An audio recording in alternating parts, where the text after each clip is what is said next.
इसकी।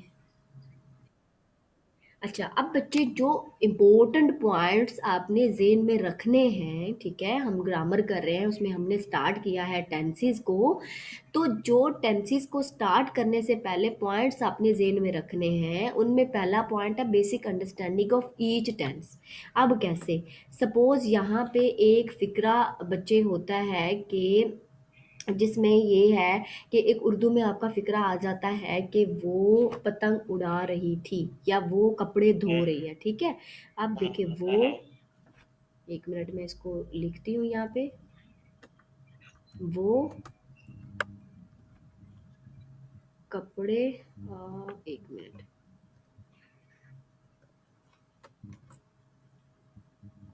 अ, कपड़े धो रही थी, ठीक है? हम्म,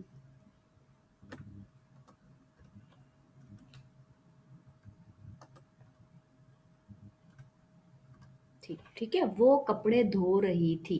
अब यहाँ पे जी, देखो बच्चे के, आप चूंकि आपको पता चल रहा है वो कपड़े धो रही थी, तो इसमें जो थी है, इससे आपको पता हम्म, चल रहा है कि ये पहली बात, आपको ये पता चल गया कि ये भाई पास्ट का है, ठीक है? दूसरा, फिर आपको ये पता चल गया कि ये पास्ट के अंदर सिंपल सेंटेंस है, ये नेगेटिव नहीं है, ये इंटेरोगेटिव नहीं है, ये डबल इंटेरोगेटिव नहीं है, ये नेगेटिव इंटेरोगेटिव भी नहीं है, ठीक है? जी मैम, जी नेगेटिव मैम, कैसे होगा कि वो कपड़े नहीं धो रही थी, तो ये नेगेटिव हो हम्म, जाएगा। क्या वो कपड़े धो रही थी, तो ये इंटेरोगेटिव हो इंट्रोगेटिव, जाएगा, ठीक है? फिर अगर ठीक है, क्या वो कपड़े नहीं धो रही थी, तो ये नेगेटिव इंट्रोगेटिव हो जाएगा, ठीक है? या फिर अगर डबल इंटेरोगेटिव हो तो उसमें लग जाएगा कि वो कपड़े क्यों धो रही थी, हो रही थी, ठीक है? ठीक है, तो वो डबल इंटरोगेटिव हो जाएगा। तो पहली चीज़ ये है कि आपको टेंसेस स्टार्ट करने से पहले बेसिक अंडरस्टैंडिंग हो ईच टेंस की। दूसरा हो, आपको दूसरी चीज़ जो बेटा ज़हन में रखनी है, दैट इज़ अरेंजमेंट या ऑर्डर ऑफ मेकिंग सेंटेंस, ठीक है? सेंटेंस आपने बनाना है, जुमला आपने बनाना है, उसका ऑर्डर एक होता है पर्टिकुलरली जो हमें फॉलो करना ही करना है, बिकॉज इंग्लिश हमारी लैंग्वेज नहीं है, ये ऑफिशियल लैंग्वेज है, हमें इस पे एक्सपर्टी हासिल करनी है, उसके कुछ अपने बनाए हुए रूल्स हैं, ठीक है? ठीक है, हम उन रूल्स को वायलेट नहीं कर सकते। तो जी, हमें क्या करना है, हमें जो है वो उन रूल्स को फॉलो करना है, ठीक है?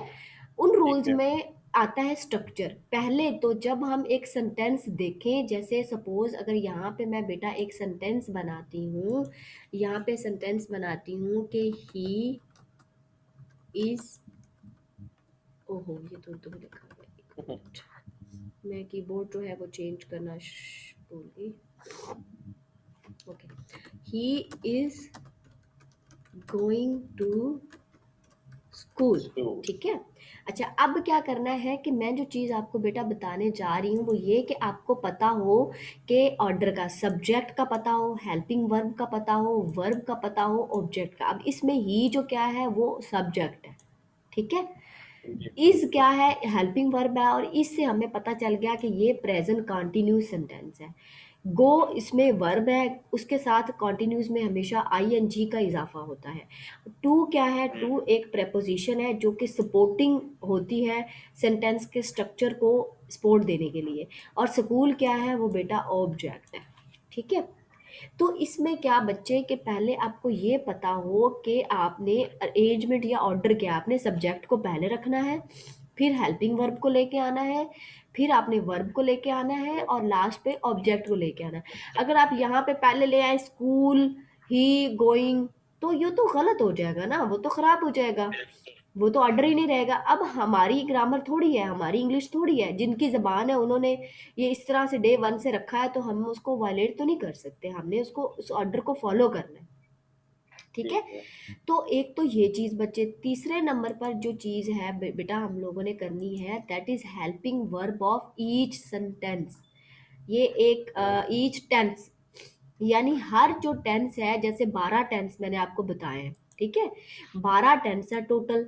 तो 12 टेंसेस का जो हर एक का हेल्पिंग वर्ब है वो आपको पता हो, जैसे प्रेजेंट इंडेफिनिट में डू डज यूज होता है, कहीं ठीक है। पर भी अब जैसे जी, ऊपर मैंने सेंटेंस बनाया था he is going to school, तो उसमें इज लगा हुआ था, तो उससे हमें पता चल बिल्कुल। गया कि वो प्रेजेंट कंटिन्यूस ये का था। कॉन्टिन्यूअस का, प्रेज़ेंट एग्जैक्टली कॉन्टिन्यूअस। अब is am are present continuous का है, हैज हैव प्रेजेंट परफेक्ट का हैज बीन हैव बीन जो है वो किसका हेल्पिंग वर्ब है, present present perfect continuous perfect का है।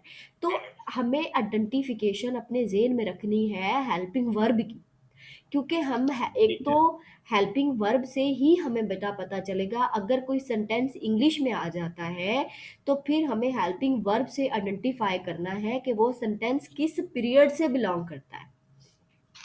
ठीक हो क्लियर गया। हो गया? ठीक है। उसके बिल्कुल। बाद बच्चे जो अगली चीज है फॉर्म ऑफ वर्ब। ठीक है, हमें फॉर्म हुँ, ऑफ वर्ब पर फोकस करना है कि किस टेंस के अंदर, किस सेंटेंस के अंदर फॉर्म ऑफ वर्ब कौन सी है। टोटल 1 2 एंड 3, यानी फर्स्ट सेकंड एंड थर्ड। ठीक है, ये फॉर्म ऑफ वर्ब्स है। अब बहुत सारे बच्चों को फॉर्म ऑफ वर्ब में बहुत प्रॉब्लम होती है। उसके लिए आपको, अगर बेटा आपकी फॉर्म ऑफ वर्ब्स स्ट्रॉन्ग नहीं है, तो जो बुक मैंने आपको लर्नर की लगवाई है उसमें आपने फॉर्म ऑफ वर्ब याद करनी है। अब जैसे है ब्रेक, ठीक है, ब्रेक, ब्रोक, ब्रेक, ठीक है, ब्रोकन। And broken, good. अब एक है जैसे है प्रेजेंट इंडेफिनिट, उसमें तो यूज होती है first form of verb.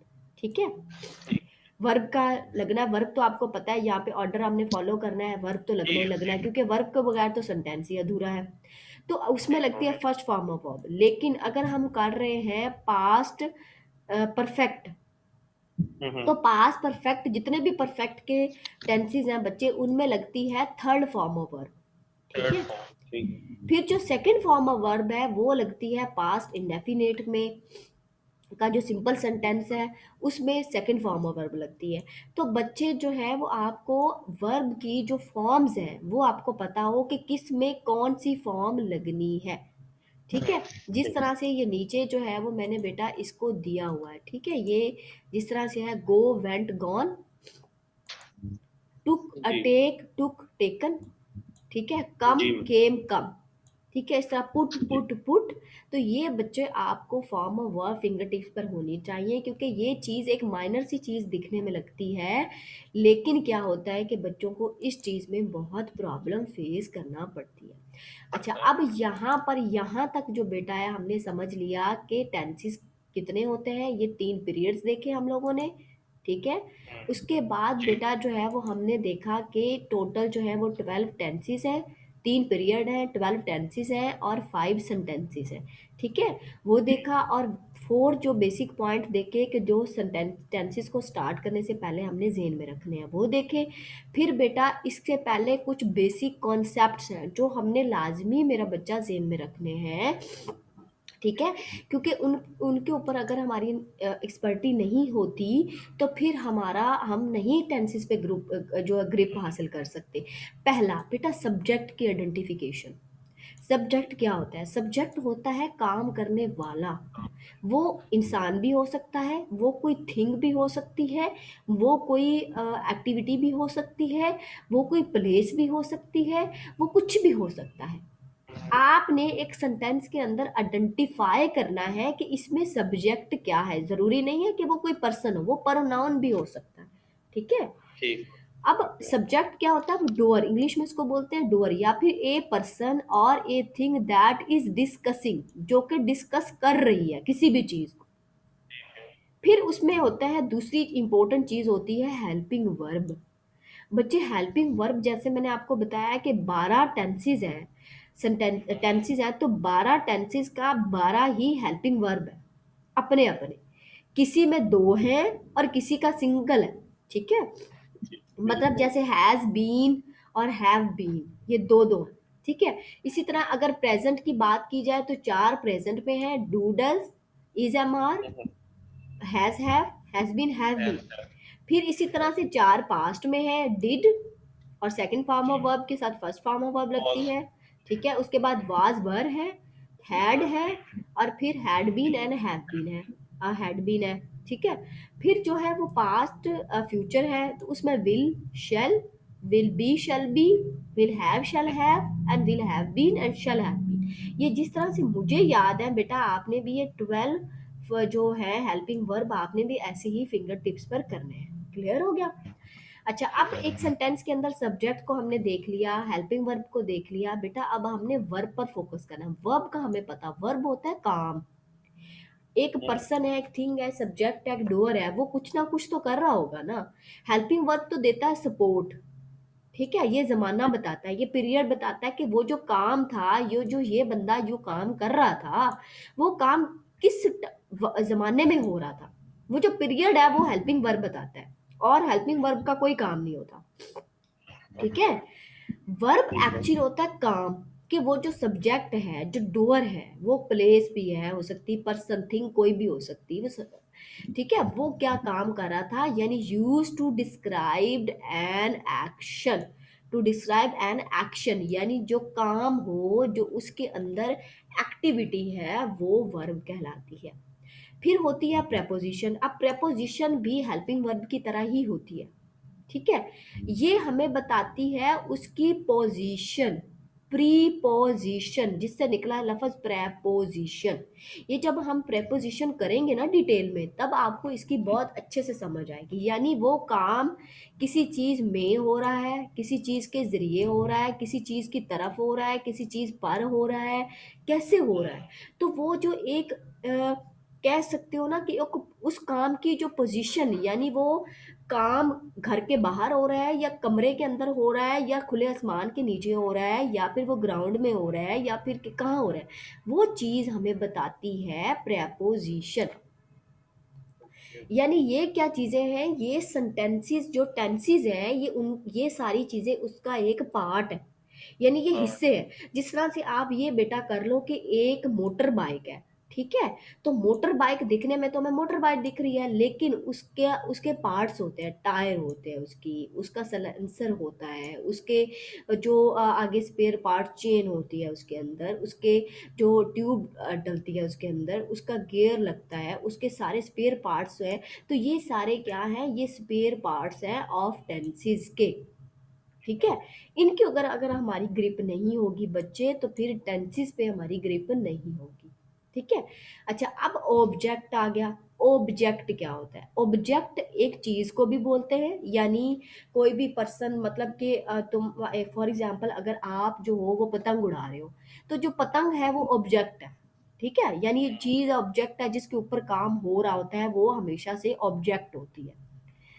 Object, ये मफूल उर्दू में इसको बोलते हैं, यानी ऐसी चीज जिस पर काम हो रहा है, या फिर ऐसी entity that is acted upon by the subject, यानी ऐसी चीज जिसके ऊपर सब्जेक्ट काम कर रहा हो, दैट इज कॉल्ड ऑब्जेक्ट, ठीक है। ठीक है। वो ऑब्जेक्ट होती है।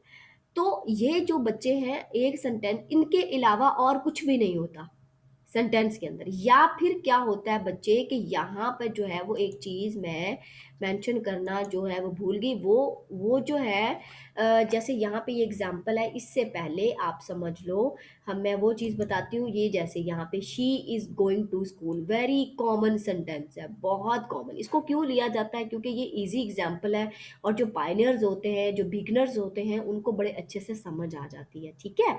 तो शी इसमें क्या है, वो सब्जेक्ट है, यानी शी कोई भी हो सकता है, वो आमना हो सकती है, वो इशरत हो सकती है, वो आयशा हो सकती है, वो मुबीन हो सकती है, वो कोई भी हो सकती है, ठीक है। तो इसमें शी जो है वो सब्जेक्ट है, इसका ऑर्डर भी हमने मेंटेन रखा, पहले शी आ गया, फिर इज क्या है, हेल्पिंग वर्ब। अब जैसे मैंने आपको बताया था कि हमें हेल्पिंग वर्ब बताता है कि ये जमाना कौन सा था, यानी ये काम किस जमाने में हुआ, ठीक है। अब वो क्या कर रही है, शी क्या कर रही है, वो जा रही है, यानी उसका काम क्या है, जाना, ठीक है। वो कहाँ जा रही है, वो स्कूल की तरफ जा रही है। तो जो एक पोजीशन बता रही है वो टू हमें बता रहा है, और टू क्या है, वो प्रेपोजिशन है, ठीक है। वो पोजीशन हमें, यानी टू का मतलब होता है की तरफ जाना, यानी एक फॉर एग्जांपल यहाँ पे एक ऑब्जेक्ट पड़ा हुआ है, एक ऑब्जेक्ट यहाँ पे पड़ा हुआ है, ठीक है, तो ये ऑब्जेक्ट इस तरफ जा रहा है। तो ये जो तरफ जाने की जो प्रेपोजिशन होती है वो होती है टू, ठीक है। To library, to school, to market, to cinema hall, to फ्ला, टू फ्ला। तो ये चीज होती है, ठीक है। अब यहाँ पे बेटा एक चीज़ जो है वो यहाँ मिसिंग है, जो सेंटेंसेस के अंदर यूज़ होती है, जो मैंने यहाँ पे नहीं यूज़ की, मैं यहाँ पे यूज़ करके आपको बता देती हूँ।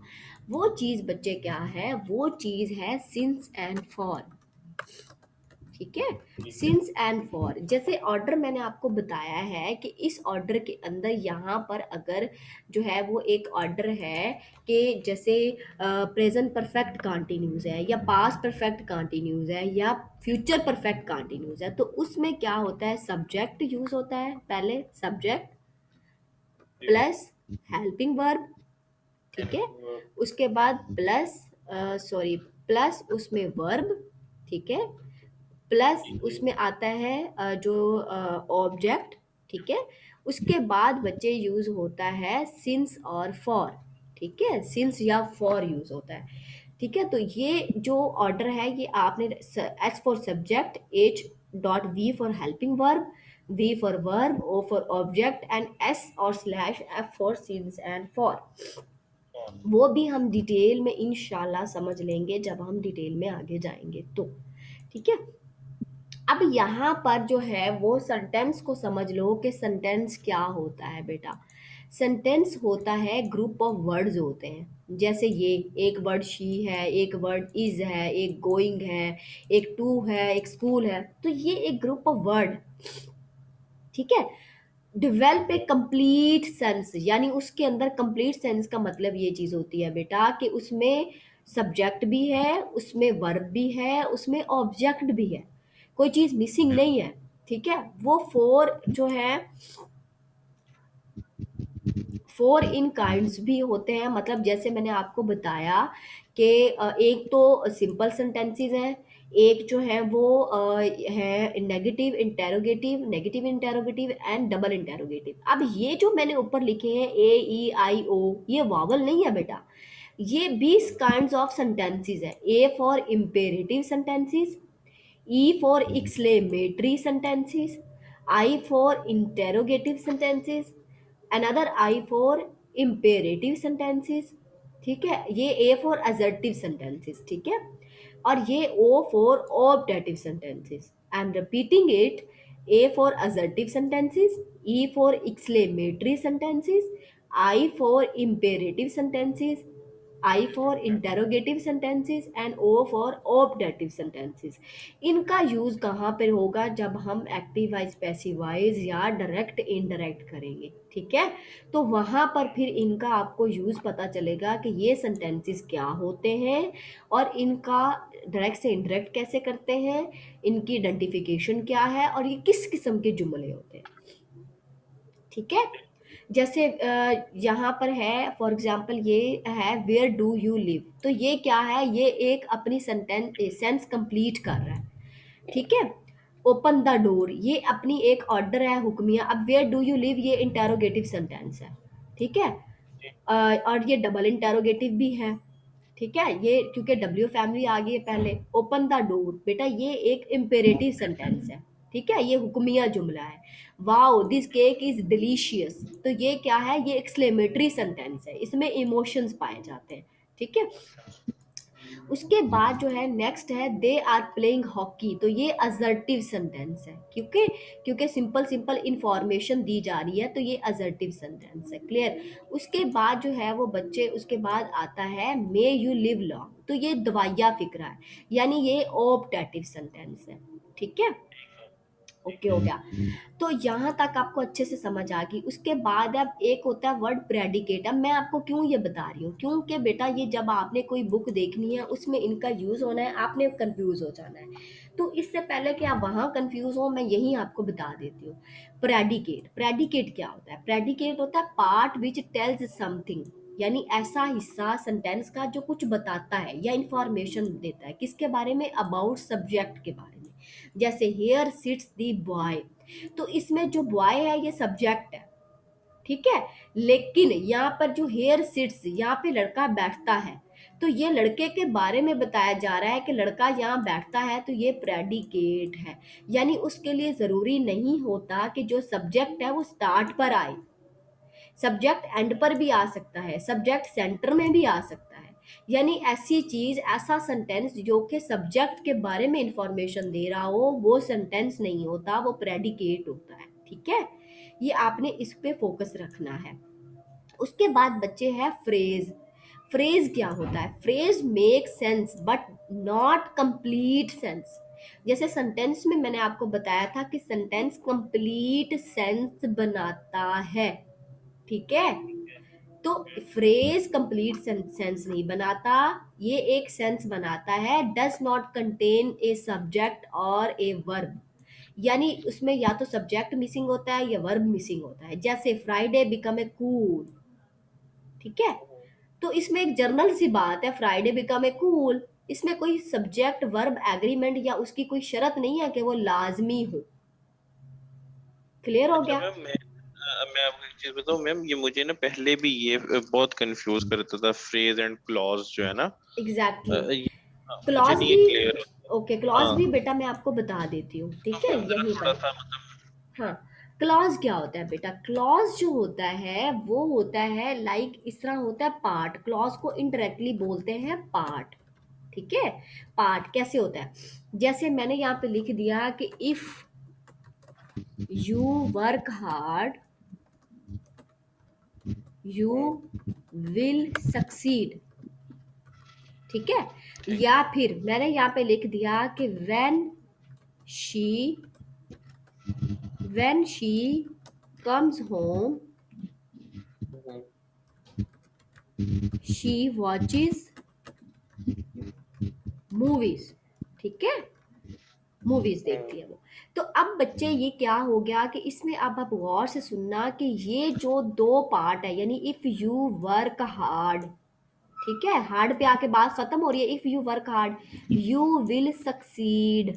तो जो जो ये पहले वाला पार्ट है, यानी वर्क हार्ड से पहले वाला पार्ट है, ये एक क्लॉज है। ओके। और फिर जो you will succeed it is another clause. Clear हो ठीक है। गया? ओके। सेकेंड सेंटेंस में है कि व्हेन शी कम्स होम, ये it is a clause. She watches movie it is another clause. ठीक है, ठीक है। तो ठीक इसमें है। बेटा क्लॉज होता है एक पार्ट। ठीक है, जो दूसरे पार्ट से मिलकर बनता है और सेंस कंप्लीट करता है। इसका समझ आपको बहुत अच्छे से आ जाएगी जब हम कंडीशनल्स करेंगे, या जब हम जो है वो बच्चे करेंगे पंक्चुएशन। ठीक है, तो उसमें ओके। आपको ये इसकी बहुत अच्छे से समझ आ जाएगी कि ये क्या होते हैं। इंडिपेंडेंट क्लॉज कौन सा होता है, डिपेंडेंट क्लॉज कौन सा होता है, इंटरडिपेंडेंट क्लॉज कौन सा होता है, और ये क्यों यूज होते हैं और इनका क्या मकसद होता है। ठीक है, तो ये होते हैं क्लॉजेस। अब यहाँ तक बेटा क्या था, हमने एक जर्नल इंफॉर्मेशन ली। ठीक है, हमने देख लिया यहाँ तक कि जो टेंसेस का देख लिया, उनको समझ लिया, और ये कुछ बेसिक पॉइंट्स थे, बेसिक चीज़ें थी जिनको समझ लिया। अब बाकायदा स्टार्ट हो रहे हैं यहाँ से प्रेजेंट टेंस। ठीक है, तो यहाँ तक अगर बेटा आपका कोई क्वेश्चन है तो आप मुझे बताओ। मैम